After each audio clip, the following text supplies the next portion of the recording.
boys and girls, welcome back. Today in Charlotte's Web, chapter 13 is called Good Progress. Far into the night, while the other creatures slept, Charlotte worked on her web. First, she ripped out a few of the orb lines near the center. She left the radial lines alone as they were needed for support. As she worked, her 8 legs were a great help to her. So were her teeth. She loved to weave, and she was an expert at it. When she was finished ripping things out, her web looked something like this.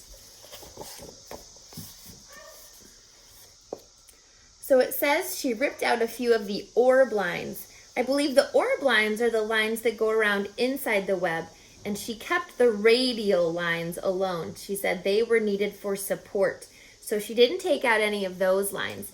She's able to just take out the inside of her web, and she is an expert at weaving webs. What are you an expert at? A spider can produce several kinds of thread. She uses a dry, tough thread for foundation lines, and she uses a sticky thread for snare lines, the ones that catch and hold insects. That makes sense, doesn't it? Because the word snare means to catch. So the snare lines are the sticky ones that catch and hold insects. Charlotte decided to use her dry thread for writing the new message. If I write the word terrific with sticky thread, she thought, every bug that comes along will get stuck in it and spoil the effect. Now, let's see. The first letter is T. Charlotte climbed to a point at the top of the left-hand side of the web. Swinging her spinnerets into position, she attached her thread and then dropped down. As she dropped, her spinning tubes went into action and she let out thread. At the bottom, she attached the thread. This formed the upright part of the letter T. Charlotte was not satisfied, however. She climbed up and made another attachment right next to the first. Then she carried the line down so that she had a double line instead of a single line. It will show up better if I make the whole thing with double lines. She climbed back up, moved over about an inch to the left, touched her spinnerets to the web, and then carried a line across to the right, forming the top of the T. She repeated this, making it double. Her 8 legs were very busy helping. Now for the E. Charlotte got so interested in her work, she began to talk to herself, as though to cheer herself on. If you had been sitting quietly in the barn cellar that evening, you would have heard something like this. Now for the R. Up we go. Attach. Descend. Pay out line. Whoa! Attach. Good. Up you go. Repeat. Attach. Descend. Pay out line. Whoa, girl. Steady now. Attach. Climb. Attach. Over to the right. Pay out line. Attach. Now right and down and swing that loop and around and around. Now to the left. Attach. Climb. Repeat. Okay. Easy. Keep those lines together. Now, then, out and down for the leg of the R. Pay out line. Whoa. Attach. Ascend. Repeat. Good girl. And so, talking to herself, the spider worked at her difficult task. When it was completed, she felt hungry. She ate a small bug that she had been saving. Then she slept. Next morning, Wilbur arose and stood beneath the web. He breathed the morning air into his lungs. Drops of dew catching the sun made the web stand out clearly. When Lullaby arrived with breakfast, there was the handsome pig, and over him, woven neatly in block letters, was the word terrific. Another miracle. Lullaby rushed and called Mr. Zuckerman. Mr. Zuckerman rushed and called Mrs. Zuckerman. Mrs. Zuckerman ran to the phone and called the Arables. The Arables climbed into their truck and hurried over.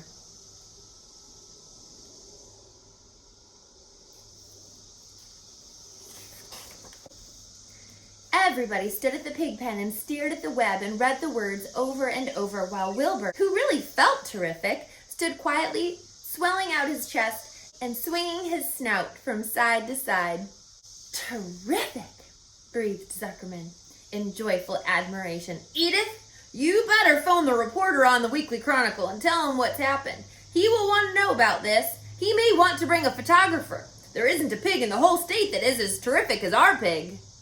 The news spread. People who had journeyed to see Wilbur when he was some pig came back again to see him now that he was terrific.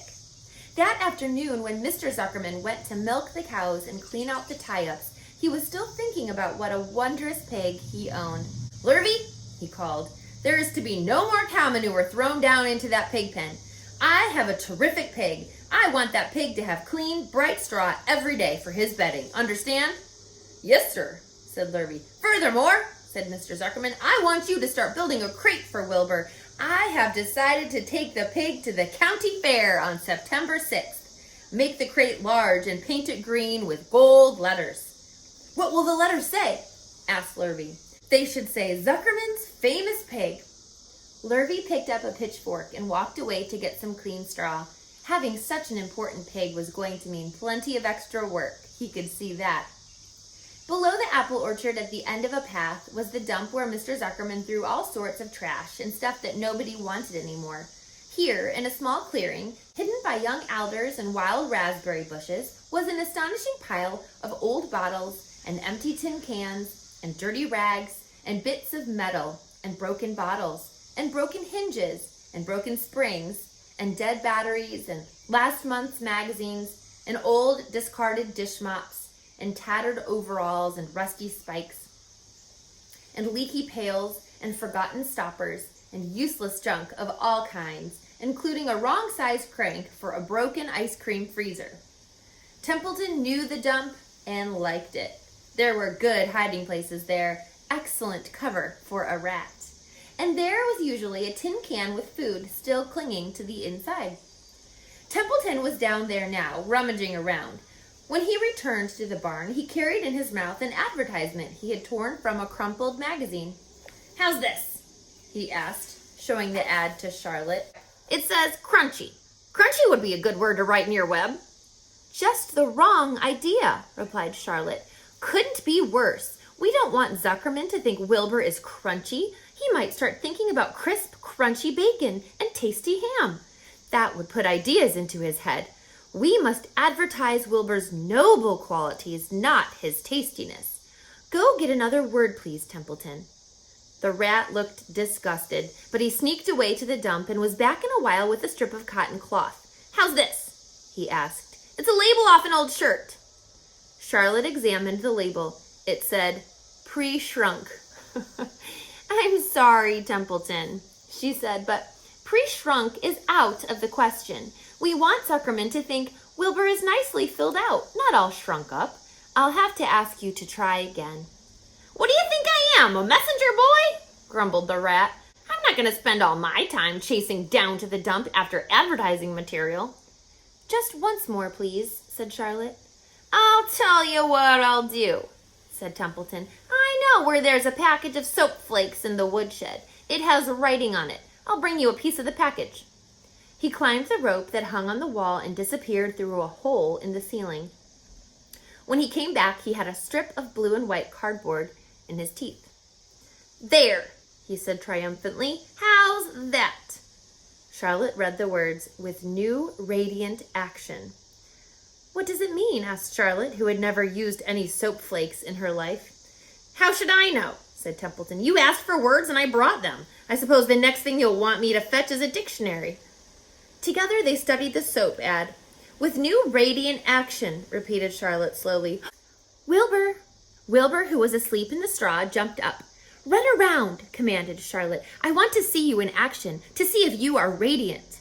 Wilbur raced to the end of his yard. "Now, back again, faster," said Charlotte. Wilbur galloped back. His skin shone. His tail had a fine, tight curl in it. "Jump into the air," cried Charlotte. Wilbur jumped as high as he could. "Keep your knees straight and touch the ground with your ears," called Charlotte. Wilbur obeyed. "Do a backflip with a half twist in it," cried Charlotte. Wilbur went over backwards, writhing and twisting as he went. "Okay, Wilbur," said Charlotte, "you can go back to sleep." "Okay, Templeton, the soap ad will do, I guess. I'm not sure Wilbur's action is exactly radiant, but it's interesting." "Actually," said Wilbur, "I feel radiant." "Do you?" said Charlotte, looking at him with affection. "Well, you're a good little pig, and radiant you shall be. I'm in this thing pretty deep now. I might as well go the limit." Tired from his romp, Wilbur lay down in the clean straw. He closed his eyes. The straw seemed scratchy. not as comfortable as the cow manure, which was always delightfully soft to lie in. So he pushed the straw to one side and stretched out in the manure. Wilbur sighed. It had been a busy day, his first day of being terrific. Dozens of people had visited his yard during the afternoon, and he had had to stand and pose, looking as terrific as he could. Now he was tired. Fern had arrived and seated herself quietly on her stool in the corner. "Tell me a story, Charlotte," said Wilbur, as he lay waiting for the sleep to come. "Tell me a story." So Charlotte, even though she too was tired, did what Wilbur wanted. "Once upon a time," she began, "I had a beautiful cousin who managed to build her web across a small stream. One day, a tiny fish leaped into the air and got tangled in the web. My cousin was very much surprised, of course. The fish was thrashing wildly. My cousin hardly dared tackle it, but she did. She swooped down and threw great masses of wrapping material around the fish and fought bravely to capture it." "Did she succeed?" asked Wilbur. "It was a never-to-be-forgotten battle," said Charlotte. "There was the fish, caught only by one fin, and its tail wildly thrashing and shining in the sun. There was the web sagging dangerously under the weight of the fish." "How much did the fish weigh?" asked Wilbur eagerly. "I don't know," said Charlotte. "There was my cousin, slipping in, dodging out, beaten mercilessly over the head by the wildly thrashing fish, dancing in, dancing out, throwing her threads and fighting hard. First, she threw a left around the tail. The fish lashed back. Then a left to the tail and a right to the midsection. The fish lashed back. Then she dodged to one side and threw a right and another right to the fin. Then a hard left to the head, while the web swayed and stretched." "Then what happened?" asked Wilbur. "Nothing," said Charlotte. "The fish lost the fight. My cousin wrapped it up so tight it couldn't budge." "Then what happened?" asked Wilbur. "Nothing," said Charlotte. "My cousin kept the fish for a while. Then, when she got good and ready, she ate it." "Tell me another story," begged Wilbur. So Charlotte told him about another cousin of hers who was an aeronaut. "What's an aeronaut?" asked Wilbur. "A balloonist," said Charlotte. "My cousin used to stand on her head and let out enough thread to form a balloon. Then she'd let go and be lifted into the air and carried upward on the warm wind." "Is that true?" asked Wilbur. "Or are you just making it up?" "It's true," replied Charlotte. "I have some very remarkable cousins. And now, Wilbur, it's time you went to sleep." "Sing something," begged Wilbur, closing his eyes. So Charlotte sang a lullaby, while crickets chirped in the grass and the barn grew dark. This was the song she sang. "Sleep, sleep, my love, my only, deep, deep in the dung and the dark. Be not afraid and be not lonely. This is the hour when frogs and thrushes praise the world from the woods and the rushes. Rest from care, my one and only, deep in the dung and the dark." But Wilbur was already asleep. When the song ended, Fern got up and went home.